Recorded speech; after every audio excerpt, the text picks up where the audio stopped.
Hi everyone, welcome to Tim Talks. I'm Tim Bucher of Trattore Farms, and this week we're doing part 2 of the history of Trattore Farms. So I'm standing down here next to Dry Creek Road. We've got traffic going by. I'm at our entrance, and the reason why I'm doing today's Tim Talk from here is because I wanted to talk about a couple of very historical things that were on this site when we first purchased it. So in the last part 1 of the history, you learned a lot about the land and the clearing and the infrastructure and all those things and the building of the winery and the digging of the pit. There were 2 very special structures on this property when we acquired it. One of the structures was standing right where I'm standing, and it was an old barn from the 1800s, and it had these old redwood planks on them. The barn was falling over, and we tried desperately to fix it back up and keep that history because we wanted that to be at the entrance here. But alas, the costs were just becoming so prohibitive that we couldn't do it. So, you know, the barn was beautiful, in my opinion at least, and I didn't want it to go to waste, so I took all the boards, I preserved them, and we've been using it to build little accents on our winery and other parts of our place here. So the fence that is on the left side of our winery tasting room as you drive into the parking lot, there's a fence that goes around, and it has these old wooden redwood planks. That wood comes from the barn that was here. So we're happy to have preserved part of history, and we have some other little accents that we'll be bringing out in the future from that barn. Again, it was built in the 1800s and was quite overgrown and falling down. The second structure that was here was quite interesting. It was the old cistern, and it's actually right here behind me to my left. And the cistern also, when we acquired this land, was completely caved in. It was pretty dilapidated, and I said, well, I want to know the history of this. And it turns out that a cistern is where, of course, water was stored. And to my left, up a creek here, as you come into our driveway, if you look to your left, you'll see a creek.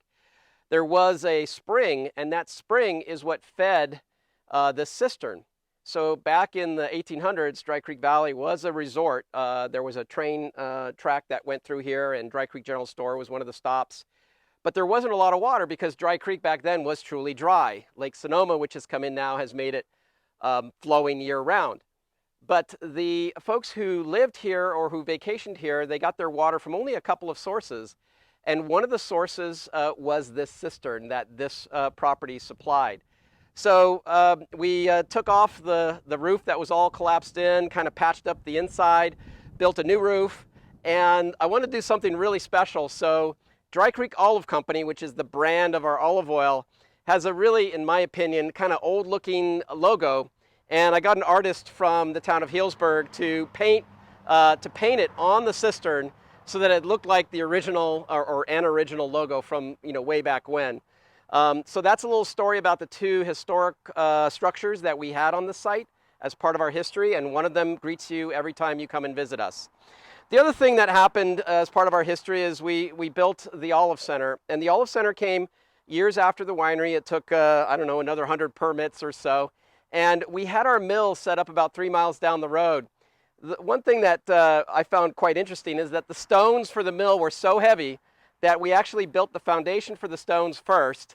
Then we hauled the stones up, placed them, and then we built the building around the stone mill. So that's how heavy those stones were. We had a big crane that hauled them over. And the Olive Center, as we call it, is where we make all of our olive oil, and we do bottling and other fun stuff, and we do storage. It's a nice conditioned building. And it's really an integral part of our operations here. So if you haven't seen our Olive Center, go on a Get Your Boots Dirty tour, and you'll get to see how olive oil is made, which, by the way, olive season is coming up pretty soon. Then we also built our home, and the home, there was an old home on the property, and they were the nicest folks that we purchased the raw land from in the home. And the original builder is actually the historian, in my opinion, of Dry Creek Valley, the Florence family. And we actually were looking for a house to rent, and lo and behold, there was a house right across the street that came up. So moved the family down here, remodeled the house, took many years, lots of pain. But what's really funny about farming families is that you basically put all your money into the winemaking operations, the olive oil operations, your equipment, and all of that. And the very last thing you do is you take care of your own house. So for those of you who are farmers, you know what I'm talking about.